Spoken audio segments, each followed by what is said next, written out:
if you're not awake to the fact that the job market is very competitive right now, then I'm going to have to be the one to tell you because I've seen so many people over the last few years at my school graduate and be very unhappy with the time afterwards. Okay. They're not finding good prospects at a career. They're regretting that they went to college and they can't find anything in their major. Okay. So, us as business students, we need to do these things, these five things that I'm going to break down so that we are attractive to employers when we graduate and we can hit the ground running and we're not struggling to find something after we graduate. I've seen a lot of people, they can't find something within their major. They're working at the grocery store after they graduate and they have a business degree. So it's going to take me probably 5 minutes to break this down. If you don't have that time, then go back to doing whatever you're doing, and I guess we'll see what happens when you graduate. So let's get into it because I don't want you to waste your money. Okay, you made the decision to go to college, and college isn't the problem, but it's about what you do while you're in college that's going to make the difference. So the number one thing that you need to do, and I don't want you to sigh about this because this is serious. You need to establish your ikigai, and that's a Japanese word, and that means your reason for being. Okay, it's about your reason for waking up in the morning. Guys, a career is not the end all be all. Okay, we are going to school, and yes, our objective is to find a good career when we graduate, but that's not it. Okay, we need to look at our career as a stepping stone to something greater than the career that we're going into. Okay, so think about, what does the career that we want, what would it allow us to do? Okay, we need to start thinking ahead. So whether that is about a family, whether that is a religious thing, you need to think about, what is it that I really want to accomplish out of this life?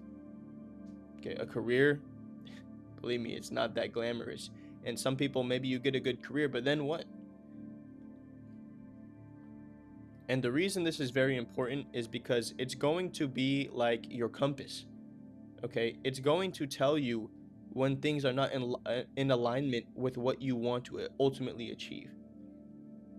So you guys need to put some thought into this because you don't want to end up in a position where you're stuck in something that you hate. Okay, you don't want to be going against the grain. You want everything to be streaming towards your ultimate vision of what you want for your life. So you need to think about what your ikigai is. If you look on the screen, you're seeing a graph that will kind of direct you in how to find your ikigai. Okay, it gives you different sections. What do you love? What does the world need? What can you be paid for right now? What are you good at? These are simple things. Spend some time going through this so you can find out what it is that is your reason for being, because this will be your compass. And if you don't pay attention to this, you might find yourself in a position that you hate and that you're going to be miserable every day. So this is the first thing. Establish your ikigai. You need to know why you're getting up in the morning. Okay, let's move on. Number 2, you need to practice high leverage skills. And what I mean by that is skills that are valuable across several domains. Okay, these skills are important in any career that you're going to go into. Okay, the first thing is the first thing is communication. You need to know how to relay your ideas in writing and in speaking. Okay, an employer is not going to hire you if you're a mumbling idiot. Okay, the second thing is negotiation, and it does have something to do with communication, but it's separate because negotiation also requires you to understand people's incentives. You need to understand what it is that people want, what it is that motivate people, and you have to understand what it is that you have to offer. And that, tied with communication, is negotiation. Okay, understanding how to come to agreements. And one thing that helped me practice negotiation and understand a framework on how to negotiate is the book by William Ury. It's called Getting to Yes. Getting to Yes by William Ury is a great book that you should read, and it gives you the framework on how to negotiate. It's four things that he focuses on that will help you in any negotiation. Or go watch his YouTube videos. He has a bunch of YouTube videos that are honestly as good as the book. So that's one thing that you can do so that you can become good at negotiation. Another skill that you need to practice is learning AI tools. You need to learn AI tools because what AI can do is provide speed, okay? It can make things extremely fast and easy. It can take less energy to do things that used to take more energy. So, if you multiply that across a year or 2 or 3 years of work, that's a lot of time and energy saved. So, that's why it's a high leverage skill. And if you're wanting to get into AI and learn how to use AI tools, look at the link in my description. I built a Google extension which will help you build your first AI automation within a day or two.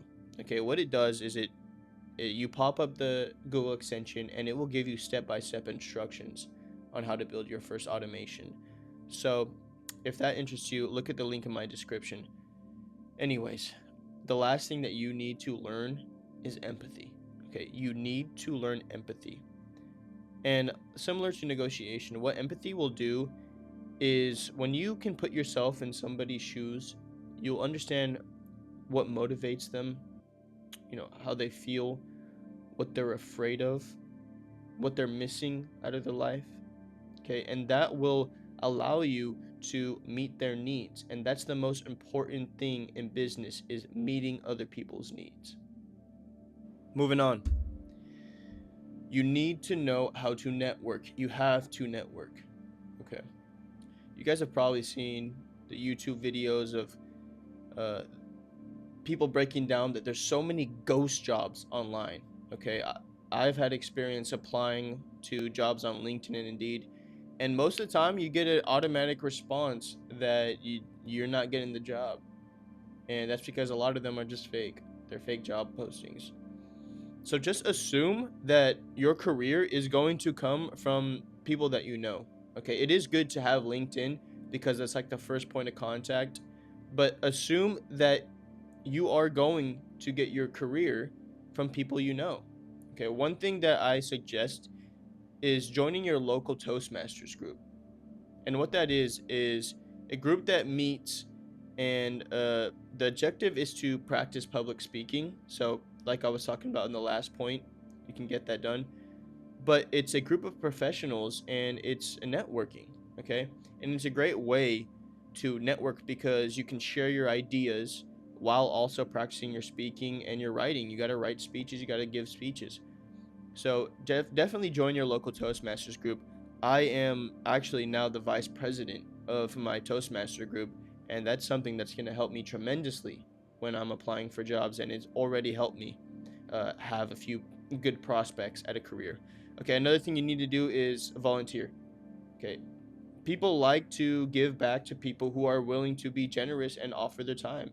So volunteering is a great way to meet people um, who want to help you out. Also, take advantage of school events.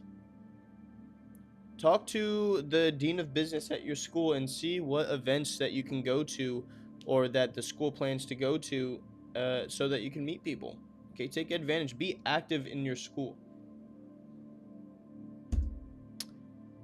Another thing you need to do, number 4, you need to take on self-initiated projects. Okay, you need to get used to identifying problems and trying to, like I said, with empathy, understand frustrations and inefficiencies around you, and then give it a go. Try to find solutions for them. Okay. What this is going to do is teach you some valuable lessons, and you will take some L's, which are going to teach you a lot. Okay, that's why I call it valuable L's. Because when you put your energy, your time, sometimes your money into something, and it doesn't work out the way you want it to, you're going to reflect on that and you're going to get some great insights from it. And the best thing that can come from self initiated projects is results. Okay. If you can have results from something and show that you made a solution that got somebody results, and especially if they can co-sign on that, that is gold. That is gold for an employer. And the last thing that you need to do is collect resume points, which probably is uncomfortable for a lot of people. Maybe they think it's shallow, but it's not shallow. Okay. What I mean by this is I'm the student body president at my school right now. And I took on that position only because I knew that it would look amazing on my resume. So, looking for opportunities like that, okay?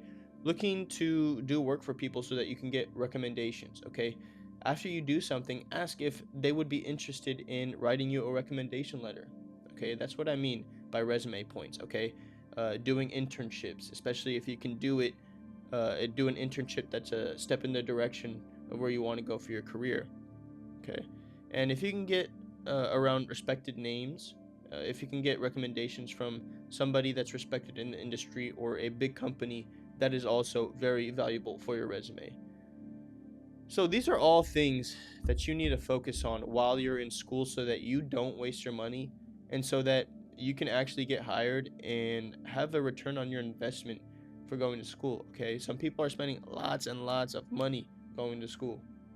You need to make the most out of it. You didn't spend 4 years of your life just to party, just to have fun. Okay, you want to see a return for that.